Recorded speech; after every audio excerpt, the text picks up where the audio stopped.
बिस्मिल्लाहिर्रहमानिर्रहीम। अस्सलाम वालेकुम। आज मैं आपके साथ नान कुलचे की रेसिपी शेयर करूंगी।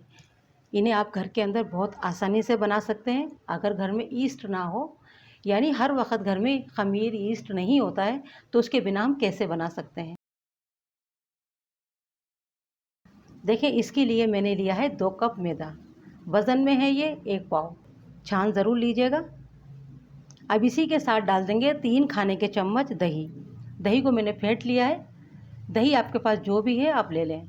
फ्रेश दही होना ज़रूरी नहीं है, एक दिन पुराना दही भी हो तो वो भी लिया जा सकता है। और इसी के साथ डालेंगे हम 1 खाने का चम्मच baking powder, 1/4 teaspoon baking soda यानी खाने वाला सोडा, ये हर घर में ही होता है। चीनी लेंगे हम 1 टीस्पून। लेबल कर लें, हद से ज़्यादा चीनी नहीं डालिएगा, सिर्फ 1 टीस्पून चीनी लेंगे। नमक हमें चाहिए होगा 1 टीस्पून। तेल डालेंगे, 2 खाने के चम्मच लेंगे कुकिंग ऑयल और इसे अच्छे से मिक्स कर दें। देखें, रिएक्शन होना शुरू हो गया है, यानी खमीर बनना शुरू हो गया है। हमें थोड़ा मिक्स कर देना है मैदा को और इस खमीर को। और आधा कप मैंने लिया है नीम गर्म दूध।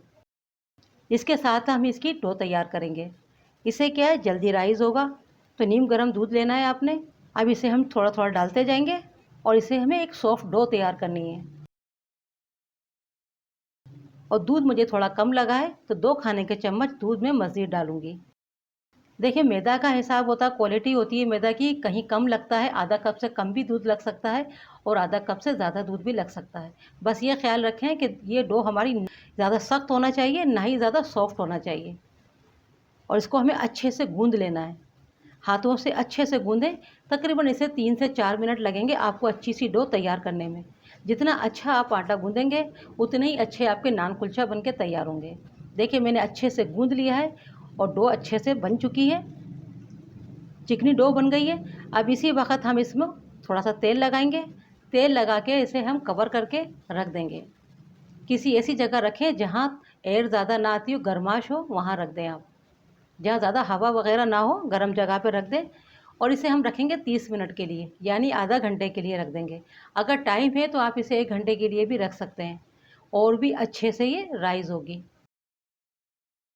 मैंने इसे 30 मिनट का रेस्ट दिया है। आटे ने भी अच्छे से रेस्ट कर लिया है और देख सकते हैं आप, आटा थोड़ा फूल गया है। थोड़ा सा इसे हम इस तरह से गूंद लेंगे ताकि इसमें कोई एयर वगैरह होती है वो निकल जाए। देखिए, जितने छोटे जितने बड़े आपने बनाने हो वो बना लें, वरना कुलचे छोटे ही बनते हैं, बड़े नहीं बनाए जाते।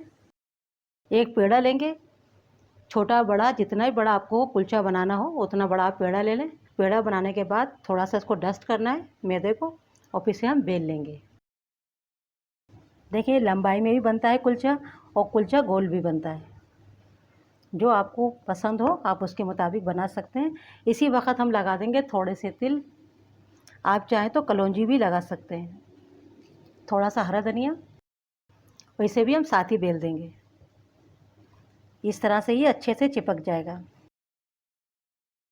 इतना पतला हमें बेलना होगा। देखिए, रोटी मैंने बेल ली है। अब इसे हमें सेकने कैसे होगा, इसे पकाना कैसे होगा, अब मैं वो आपको बताती हूँ। पैन या तवा जो भी आपके पास मौजूद हो उसे आप पहले गर्म करने रख दें। अच्छा सा गर्म होना चाहिए। रोटी को उठाएंगे, इस तरह से पैन में रख देंगे और हीट आपकी मीडियम होनी चाहिए। बहुत ज़्यादा आप तेज़ गैस को नहीं रखिएगा, मीडियम गैस रखिएगा। और तवा भी आपका मीडियम ही गर्म अच्छा होना चाहिए। देखें, इस तरह रोटी रखने के बाद इसे हम कवर कर देंगे लिड के साथ। 1 से 1.5 मिनट पकने देंगे। 1 से 1.5 मिनट पक चुकी है। अब इसे हम कवर खोलेंगे और रोटी को हम पलट देंगे। देख सकते हैं आप, रोटी फूलना शुरू हो गई है। और दूसरी तरफ से भी इसे हम अच्छे से पका लेंगे, कलर अच्छा आ जाए। अच्छा सा कलर आ गया है और नान हमारा तैयार हो गया है। अब इस पर हम लगाएंगे बटर। बटर ना हो तो आप इस पर देसी घी भी लगा सकते हैं, या जो भी घी आप घर में यूज़ करते हैं वो भी ले सकते हैं। इससे क्या है, नान एक सॉफ्ट हो जाता है, बहुत मज़ेदार लगता है। और देख सकते हैं आप, रोटी हमारी अच्छे से पक चुकी है। अब इसे हम निकाल लेंगे। इस तरह से हमारा नान कुलचा बनके तैयार हो जाता है। इसे आप छोलों के साथ खा सकते हैं। अगर पूरी खाना नहीं चाहते हैं तो आप छोलों के साथ भी खा सकते हैं। कोई भी ग्रेवी वाला सालन हो उसके साथ आप इसे सर्व कर सकते हैं, खा सकते हैं।